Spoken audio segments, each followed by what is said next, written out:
ஆண்டவரும் அருமை இரட்சகருமா இருக்கிற இயேசு கிறிஸ்துவின் ஆச்சரியமான நாமத்தில் தினமும் கர்த்தருடைய சத்தத்தை கேட்டுக்கொண்டிருக்கிற என்னுடைய பிள்ளைகளை வாழ்த்துகிறேன், ஆசீர்வதிக்கிறேன். நீங்கள் ஆசீர்வதிக்கப்பட்டவர்கள். இந்த நாளிலும் கூட பரிசுத்த தேவன் உங்களுக்கு உங்களுடைய அனுபவத்திற்கு ஏற்றபடி, நீங்கள் நடந்து போகிற பாதைக்கு ஏற்றபடி இன்னைக்கு உங்களை பார்த்து சொல்கிற ஒரு வார்த்தை, ஏன் அவர் நம்மை காக்க வைக்கிறார் என்பது நமக்கு தெரிய வேண்டும். இன்றைக்கு என் வாழ்க்கையில் நடக்க மாட்டேங்குதே என்று நினைக்கிறீங்க. இன்றைக்கு என் வாழ்க்கையில் கர்த்தர் குறுக்கிட மாட்டேங்கிறாரே என்று நினைக்கிறீர்கள்.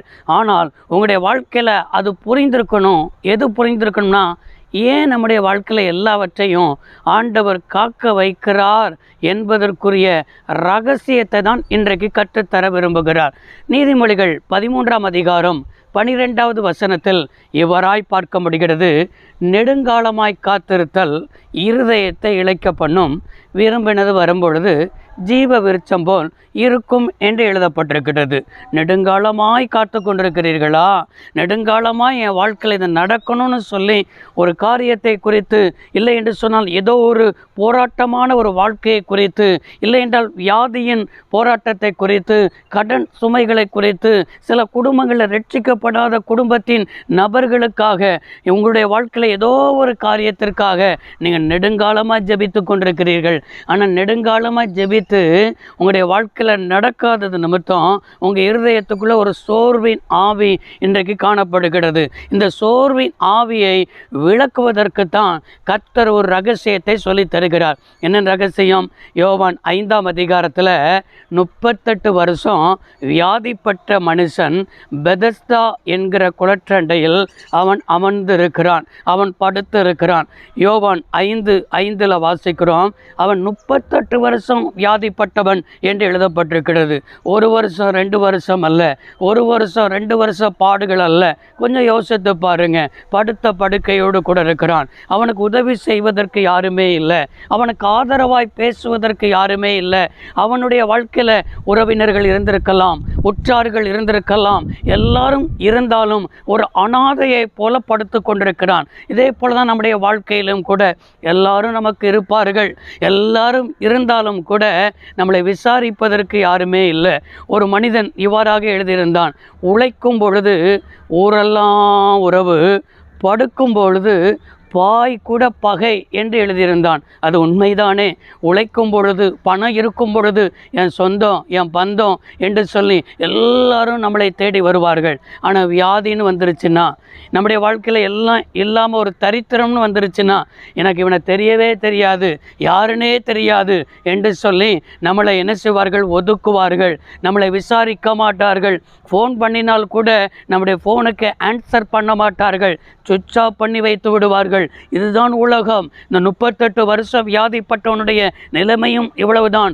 இந்த நிலைமையை அறிந்துதான் ஆண்டவர் அவனிடத்தில் போய் கேட்கிறார், சொத்தமாக வேண்டும் என்று விரும்புகிறாயா என்று கேட்கிறார். நன்றாய் கவனித்தீர்களா?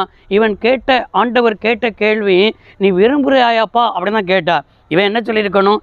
எஸ் இல்லைன்னா நோ, இதை தான் சொல்லியிருக்கணும். நம்முடைய வாழ்க்கையில் ஏன் அநேக ஆண்டுகள் நம்ம காத்து கொண்டிருக்கிறோம் என்று சொன்னால், நம்ம ஆண்டவரை குறித்து சரியாக புரியாதது. ஆண்டவர்கிட்ட சரியான பதிலை சொல்ல நம்ம எப்பொழுதுமே ஆயத்தமாக இருக்கணும். ஆமாம் ஆண்டவரே, நான் சொஸ்தமடைய தான் விரும்புகிறேன், இதுக்கு தான் வாஞ்சையாக இருக்கிறேன், இதுக்கு தான் என் வாழ்க்கையில் எப்போ நடக்கும்னு காத்துக்கிட்டு இருக்கிறேன்னு சொல்லி விசுவாசத்தை அறிக்கை எடுக்கிறதை விட்டு புலம்ப ஆரம்பித்து விட்டான். அதே அதிகாரத்தில் சொல்கிறான், நீ என்னை தூக்கி கொண்டு செல்வதற்கு யாருமே இல்லை அப்படின்னு சொல்லி தன்னுடக்குள்ளே இருந்த அங்கலாய்ப்பை தான் ஆண்டவர்கிட்ட சொல்லுகிறான். என்னை தூக்கி கொண்டு போவதற்கு யாரும் இல்லை. 2வது சொல்கிற ஒரு வார்த்தை என்ன சொல்கிறான் என்று சொன்னால், நான் போகிறதற்கு முன்பாக வேறு ஒருவன் முந்தி இறங்கி விடுகிறான், அவன் அற்புதத்தை பெற்றுக்கொண்டு போய் விடுகிறான். தூதன் எப்போவாவது அந்த குளத்தை கலக்குவான். அந்த குளத்தை கலக்கும் பொழுது யார் முந்தி போய் இறங்குகிறார்களோ அவர்கள் தான் அற்புதங்களை பெற்றுக்கொள்ள முடியும். எனக்கு யாரும் தூக்கி கொண்டு போகிறதுக்கும் இல்லை, முந்தி எல்லாரும் இறங்கி விடுகிறார்கள். நேற்று வந்தவனுக்கு அற்புதம் நடந்துடுது, நான் காத்து கொண்டே இருக்கிறேன், எனக்கு நடக்கலை என்று சொல்லி ஆண்டவர்கிட்ட புலம்புகிறான். இதுதான் நம்முடைய அற்புதத்தை தடை செய்து கொண்டிருக்கிறது.